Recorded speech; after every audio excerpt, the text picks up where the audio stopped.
Tunisia's economy is diverse from farming to tourism and manufacturing. The services sector makes up the bulk of it, but industry, including the garment business, accounts for more than a third of the country's output. Now, as Ben Wiedemann found out, Tunisia is taking steps to enter the high-tech world. The mold comes out of the fire and is then filled with white-hot metal. The Eurocast factory in Tunis produces precision parts for the Boeing 737's fuel injection system. Every 737 has a piece of Tunisia in it. Just one example of how this small North African country is breaking into high-tech sectors long dominated by the developed world. Precision is the byword here. In this industry, there's no room for sloppiness. Every piece goes through a long process of refinement before it's ready to be shipped, including quality control using the latest technology. All this hard work, however, has paid off, says Eurocast Director of Operations Adel Saoudi. From 2004 and 2005, we were shown almost between 30 and 50% growth every year, except for the last year. Then business did drop off, but they expect 2010 to be another good year. All this made possible, says Eurocast's American Director General Tom Wendt, by forward-looking investment policies. There's a real commitment from the government at all levels. We can see in terms of the capital investment, the infrastructure, the roads are being approved, the capability of all the suppliers, the kind of people that are here. There's nothing holding them back.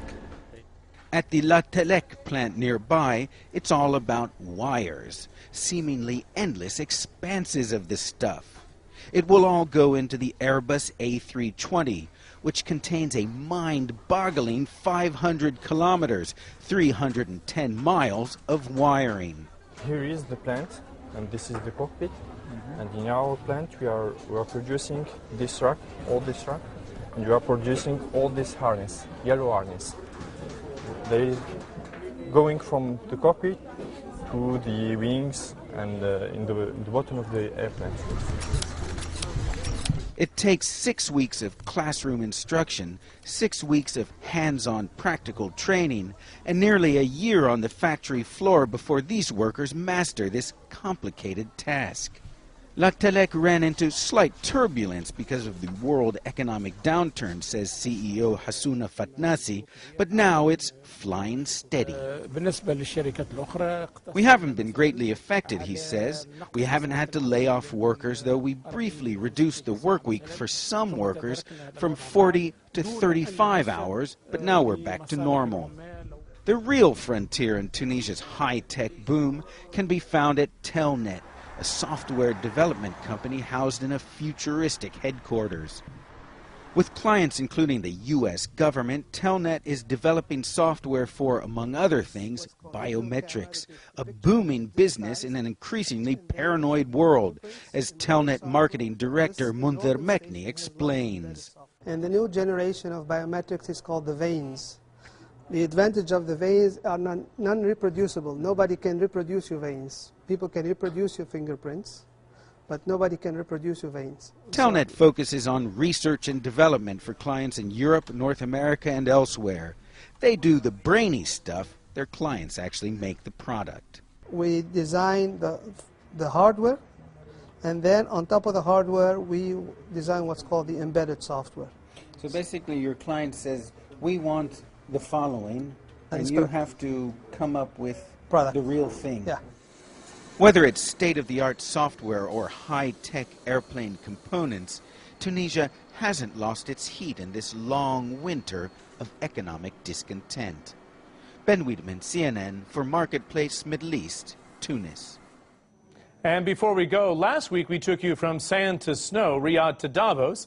This week we take you behind the scenes on that journey with the Chief Executive of Ernst & Young, Jim Turley.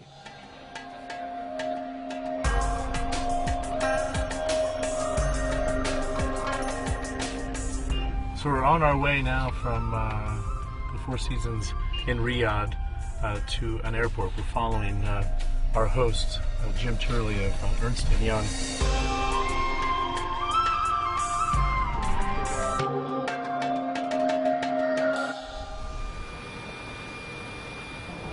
One important thing to do before you take off is to either call or SMS your other half, especially when you're in Saudi Arabia. Let them know everything is okay. Yeah, I replied.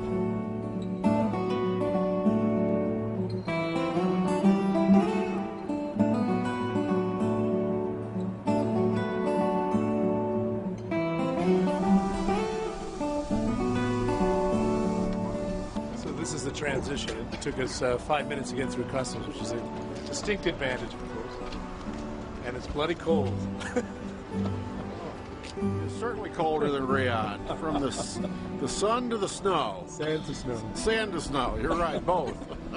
From sand to snow. Thanks for your hospitality. Thank you very much. We'll talk to you tomorrow See you sometime. in the halls. Yeah? Yes, bye-bye. Yeah, have a nice evening. Thanks, Jim. Thank you. A little fun to round out the week. And that's it for this edition of CNN Marketplace Middle East. I'm John Defterius. Thanks for watching. We'll see you next week.